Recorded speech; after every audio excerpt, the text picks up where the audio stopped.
Hello everyone and welcome back to the Cozy Corner. My name is Lee and this is my library. So grab a mug of something yummy and settle in for some talk of books.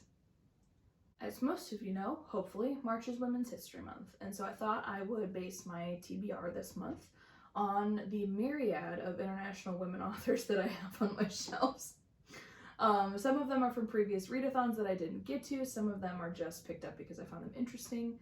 Some of them were recommended to me by other women, and I'm so excited to share with you 4 titles that I'm planning on reading to celebrate both Women's History Month and International Women's Day, which is today, as well as something for my own personal development. Since I am 30 and thriving, I want to make sure that I am taking care of myself during this month, as well as the rest of the year, but especially this month.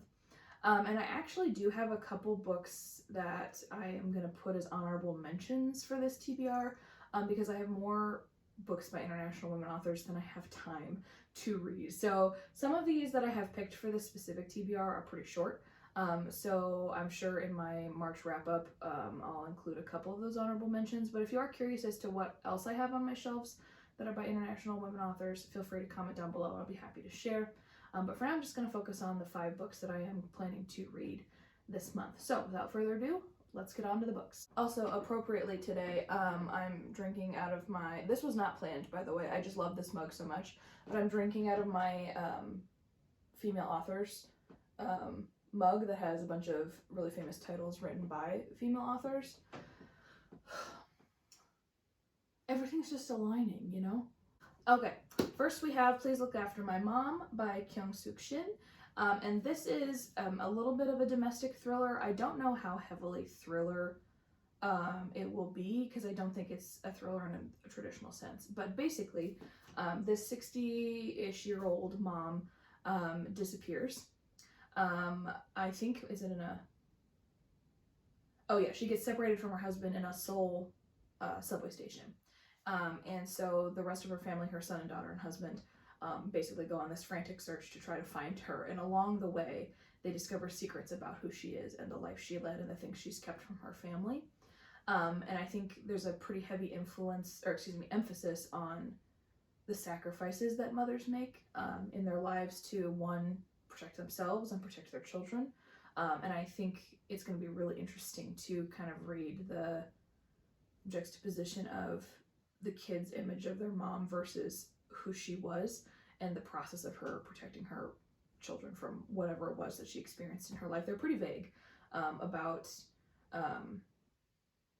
you know, the things, the sorrows and the secrets that she held, but I think it's going to be really interesting. Again, an interesting picture of motherhood told from the perspective of her children who are processing this information. This cover is stunning. I have a hard time not looking at her. It's so gorgeous. This also was a Man Asian Literary Prize finalist. I have heard wonderful things about this book, and I cannot wait to read it. So anyway, very excited. It's pretty short. It's only, it's just over 250 pages, so I have a feeling I will fly through this. Yeah, can't wait to read it. I've never read anything set in Korea before, so very excited to finish this one. Next we have Where the Elephants Dance by Tess Ariza Holthe. I'm sorry if I pronounced any of those names wrong. But Tess herself is of Filipino-American descent, and this story is based on the tales that she was told by her father, who lived in the Philippines during World War II. And basically, if I'm remembering correctly, this is towards the end of World War II, when both Japan and the US were fighting over who was going to possess the Philippine Islands, or who had occupation of them. And during this conflict, people would hide together. So the story takes place in a cellar hideout, and there are these people together who are sharing stories, I think, of, yeah, their family and these folk tales based on, you know, obviously their heritage and where they came from, as well as, does it have present day? Yeah, there's I don't know if they're fictional or whether it's, well, I mean, it's a fiction story, but it's based on true events. Tess also weaves in some stories of people who are genuinely involved in the conflict. So there's a brother and a sister and a guerrilla fighter. So all of those are kind of intermingled with all of the folk tales and the family stories that these people are sharing, as just kind of a bonding experience during a very dark time where they're in hiding. I have a feeling that this is going to be very emotional. But I think it's interesting to be able to witness the magic that can still be created in very dark times, based on the power of story. This one is a bit more standard in length. It's about 360 pages or so. Yeah, I think this one will be a little heartbreaking, but I'm excited to, I don't know, be exposed to some folktales from a culture that I am not familiar with. So I'm very excited to read something from the Philippines. And the next book I have, which is also gorgeous, is called A Golden Age by Tamima Anam. And it's so pretty. The gold foiling is so gorgeous. And I love the, I don't know if this is actually what it is, but the mandala style of the cover is just so pretty. And it looks so aged the way that this is printed. I love it. But this follows Rahana Haq. I think is how you pronounce the last name. But this follows the story of her family, and she's throwing a party for her children specifically. And this takes place in 1971 in Bangladesh. And around that time is the Bangladeshi War for Independence. And so this party takes place just before the days where the war breaks out. Obviously, the country's been on the brink of war for a while, but the conflict has just kind of been simmering. Nothing's been happening.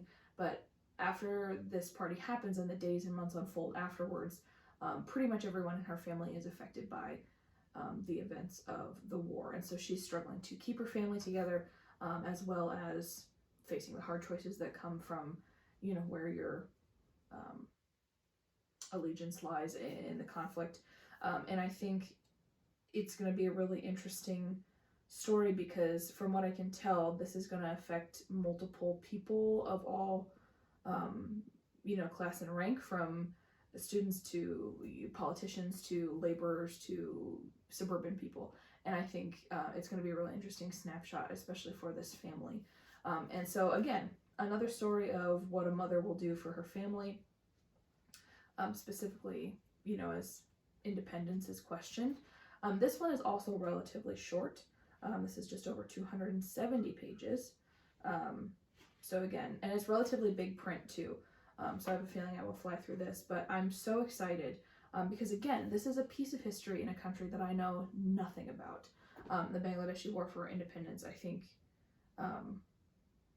this is why I love reading, and this is why I am not picky when it comes to books that are recommended to me, because if it's a part of history or a part of, you know, the world that I know nothing about, I think it's a mistake if I don't pick it up and read about it.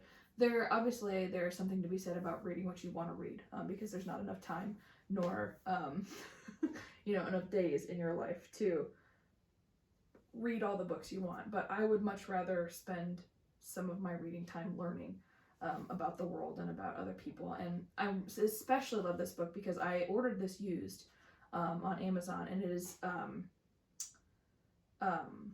has a note in here written to the people who this book was given to Mike and Bonnie, two very special persons, with our heartiest compliments from Azam, and he is from Bangladesh, and gave this book to them in 2010.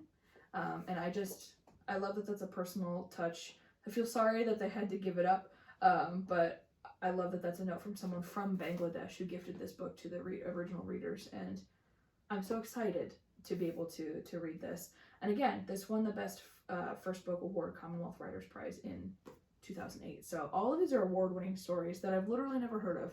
So I'm so excited to hear women tell these stories, especially. So very excited for this. I think, though, the next book is the one that I am most excited about because, I'm not going to lie, because of the cover. Look how beautiful this is. This is Berry Pickers by Amanda Peters. I normally don't go for literary fiction. It's not my genre. But when I saw this cover, I immediately said, I need that in my life. It's so stunning. Oh, I could look at it forever. I want this framed on my wall. It's so gorgeous. Amanda Peters herself is Canadian. She lives in Nova Scotia, and she has won multiple awards for Indigenous writing. And this particular book follows the story of a Mi'kmaq family who, in many of the labor waves that happen, I live in the Midwest of the United States, and there are people who come to do agricultural labor in both spring and autumn. It's a very common practice here, and this particular family comes down from Nova Scotia to Maine to pick blueberries.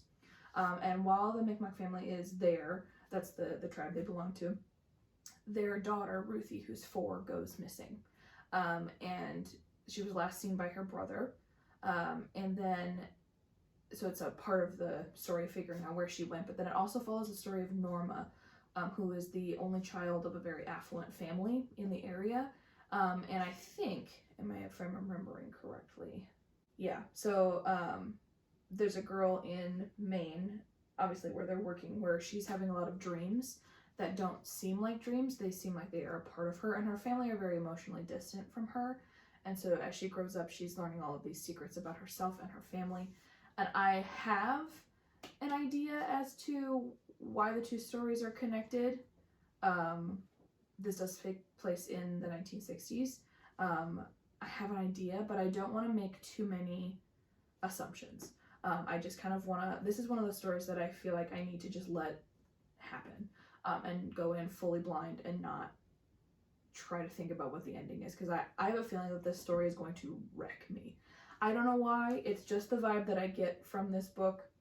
It's so gorgeous, and I cannot wait to read this. Again, stories that I need to hear more of. I genuinely do, and I have such a yearning for stories like this. Yeah, I can't wait to be emotionally ruined by pretty much all of these books, but I think this one in particular. And then the last book that I am planning to read this month is something for my own personal growth, because I am a woman and I am someone who is learning about myself and how to live a healthier life, both for myself and the person I'm in a relationship with, and my family and my friends. And I have learned over the past year that I cannot be the best version of myself for them if I am not the best version of myself for me, which I know is something that we hear all the time, but it genuinely, I think, was called into focus for me this past year with getting a new job and the process of that. It was definitely a huge confidence boost for me, and it kind of woke me up to the ways in which I live my life that are not healthy, and the ways that I'm living my life for the sake of other people that are not self-serving in a good way. Obviously all of this comes under the proviso that it shouldn't be for the intent of harming other people, but improving my life and making my life something where every day I wake up and I just say, more of this, please. So that's kind of been my mission this year. I know that we're only on the 3rd month of the year, but it's kind of been my focus is we're going to work on improving the way that I live my life, because I deserve to live a life that is good and makes me feel good. And it will be a hard thing, but it's a good thing. And so the book that I decided to read this month for my own empowerment, I picked this up and I didn't even drink from it, story of my life. Anyway, the book that I decided to pick up was recommended to me by my mother, by another woman, one of my favorite women, my favorite woman. It is Boundaries by Dr. Henry Cloud and Dr. John Townsend. This particular book tackles the important issue that happens when you set boundaries and the guilt that is associated with setting boundaries. And oh boy, do I have some problems with that, particularly as someone who is a Christian, who practices a faith. I think, and this is my own opinion, so feel free to disagree with me, but I think that there is a lot of guilt associated with how to be a good Christian and what we have to put up with. I think it is expected of Christians, and particularly of Christian women, to take it for the sake of we give grace and we forgive.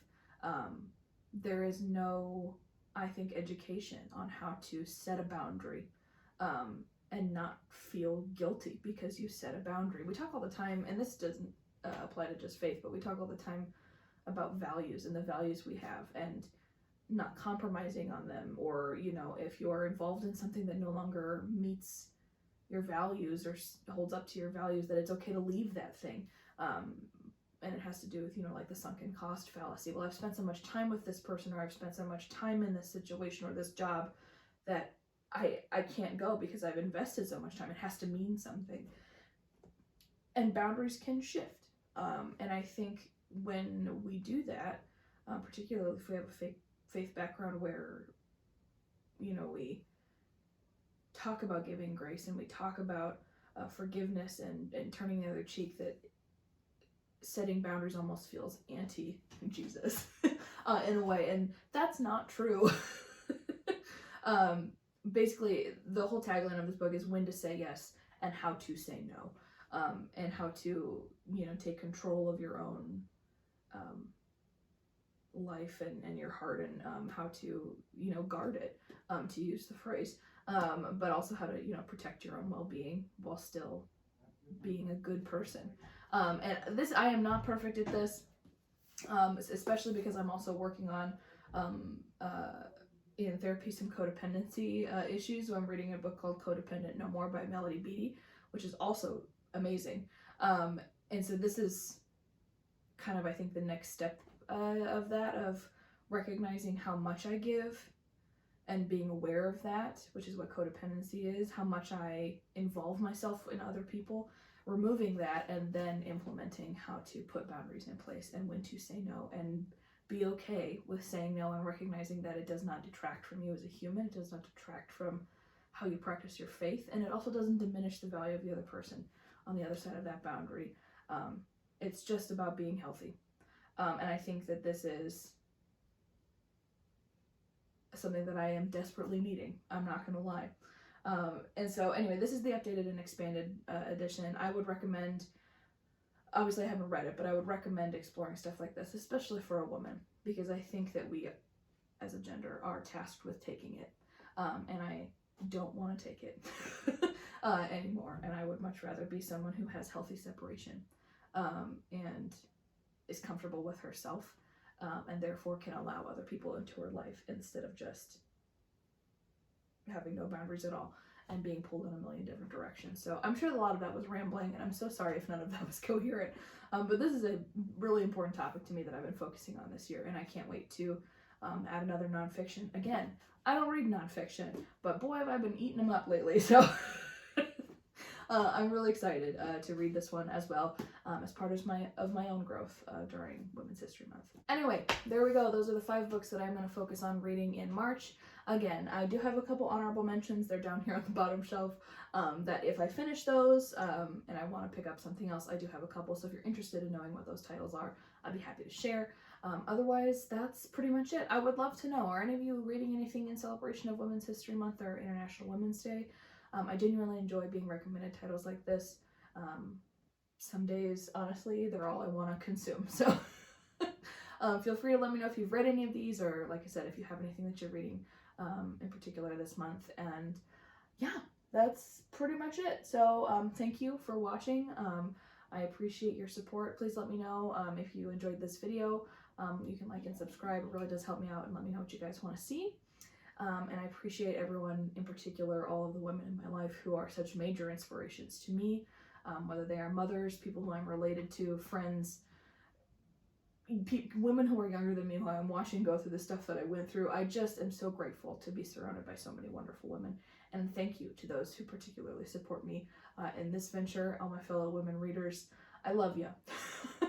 And I truly can't wait to see what's on the next page. Cheers.